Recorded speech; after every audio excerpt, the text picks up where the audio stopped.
Laudetur Jesus Christus. Vatican and World News.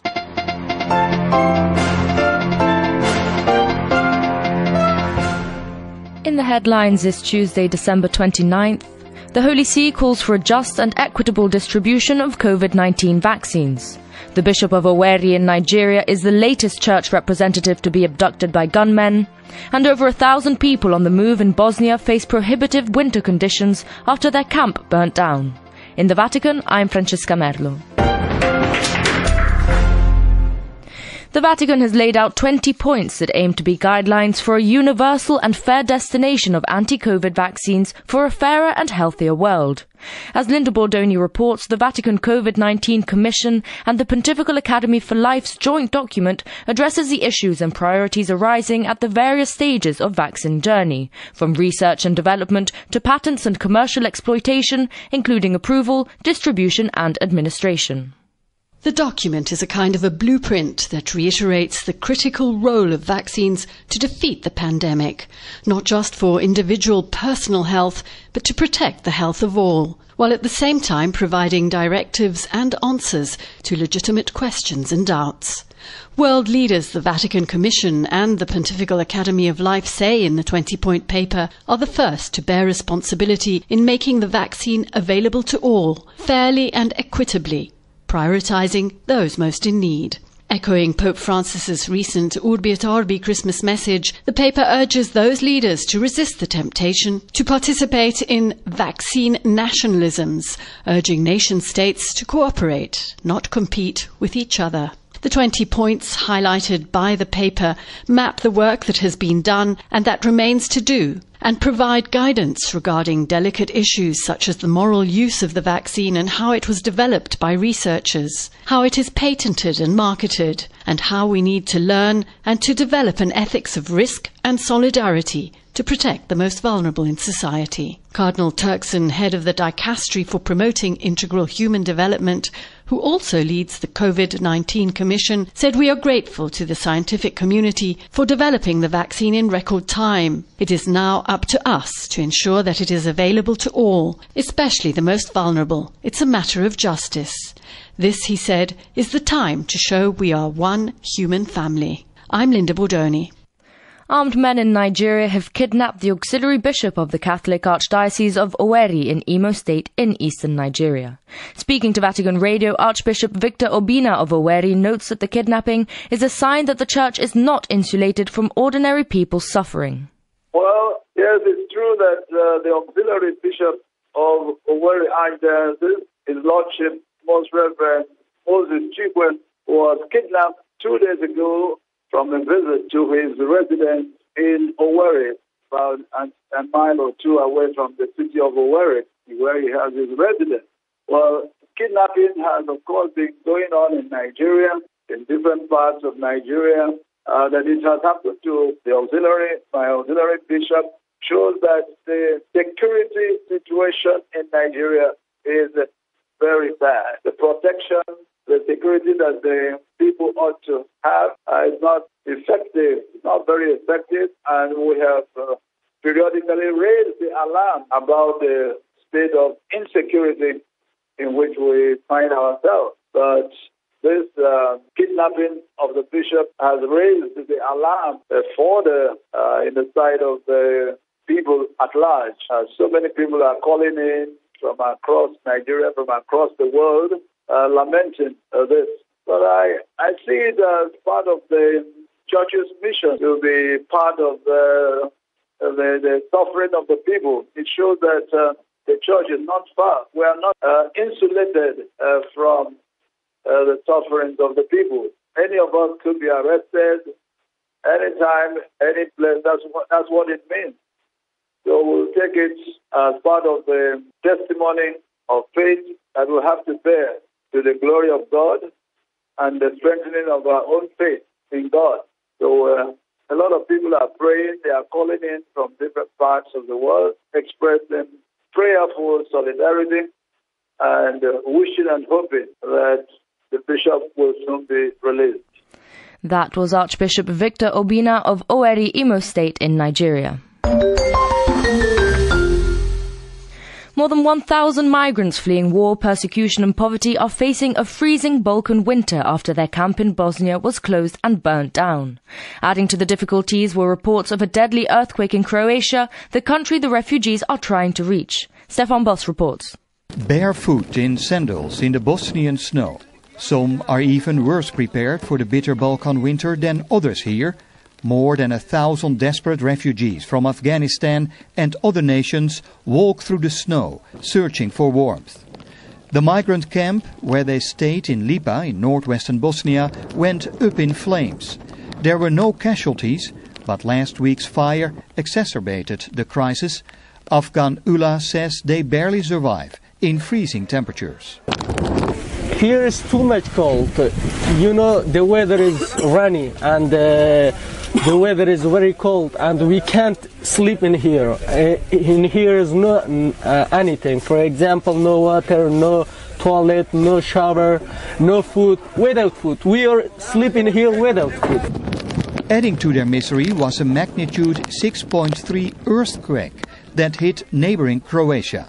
The quake shook a town southeast of Croatia's capital Zagreb, killing a girl, while a man and a boy were pulled out alive from a car buried in the rubble. The quake was also felt in neighboring Bosnia, where these people now face a brutal winter. Ula begs the Bosnian president to help him and his fellow refugees. We can't go to another country, and we want from the president of Bosnia must think sometime about our life, about our future. We are human. He and thousands of others try to reach nearby Croatia, an EU member state. But many are reportedly pushed back by often aggressive Croatian border police. Bosnia has become a crossroads for thousands of migrants hoping to reach the European Union. Most refugees and migrants are stuck in Bosnia's northwestern Krajina region, as other areas in the ethnically divided nation have refused to accept them. The EU has urged Bosnia to overcome differences among bickering politicians and treat the refugees more humanely. Amid the standoff, human misery continues in the icy, hilly areas of Bosnia. Some try to gather around a fire, softly singing a song as darkness sets in. For Vatican News, I am Stefan Bos, reporting.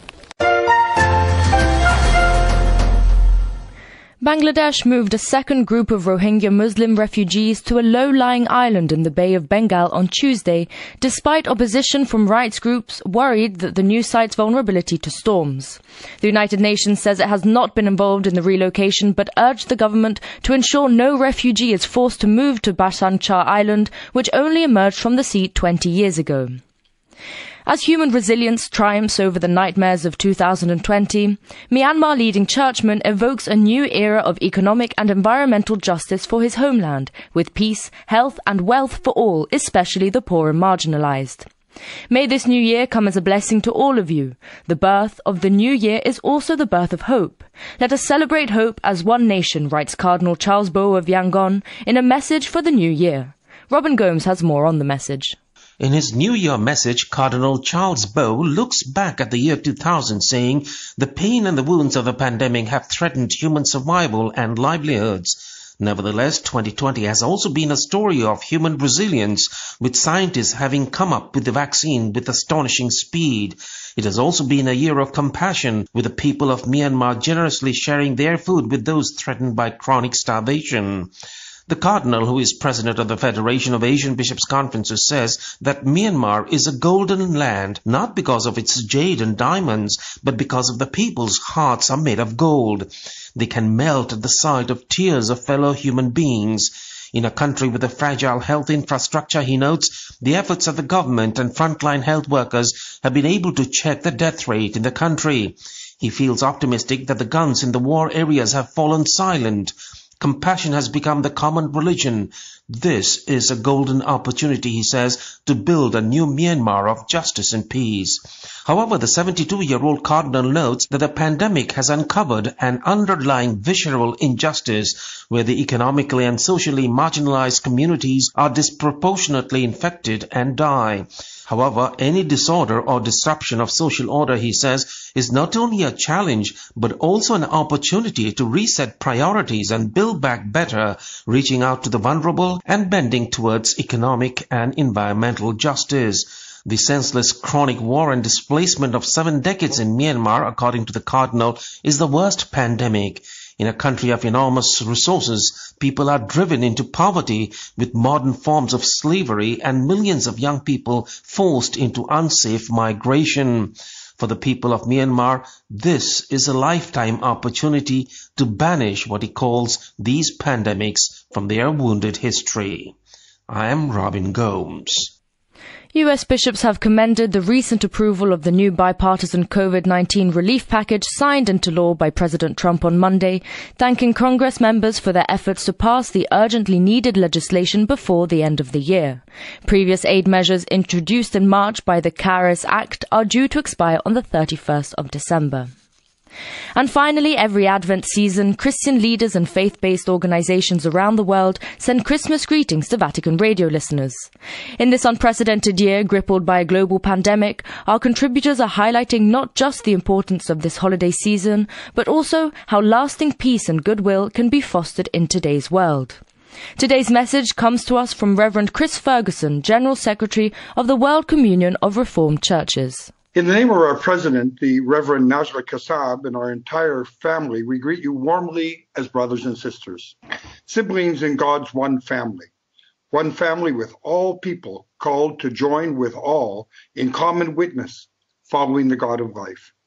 We give thanks for the words and witness of Pope Francis in this common cause. And this has been a tough year. Together we have heard and felt the cries of the poor and the cries of creation, and in them recognized God's own cries. The pandemic has revealed that the old normal, the way the world was before the pandemic, was a world fallen among thieves, groaning under unbearable social, economic, gender, and ecological injustices.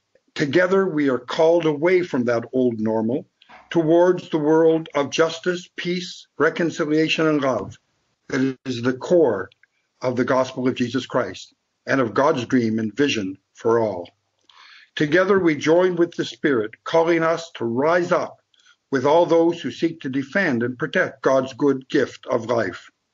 Together we hear the prophet Isaiah urge, "Arise, shine, for your light has come, and the glory of the Lord has risen upon you." Together we hear Mary proclaim in Luke's gospel, "God has scattered the proud in the imagination of their hearts. God has brought down the mighty from their thrones and lifted up the lonely. God has filled the hungry with good things and sent the rich away empty." Together we hear messengers bring good news to the most vulnerable. Glory to God in the highest, and peace on earth among all people. Thanks to Reverend Chris Ferguson for those words of Christmas hope and encouragement.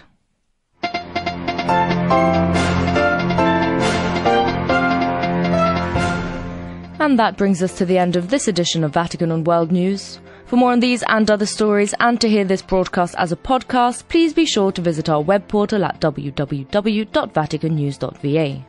Many thanks to Gustavo Messina in studio. In the Vatican, I'm Francesca Merlo.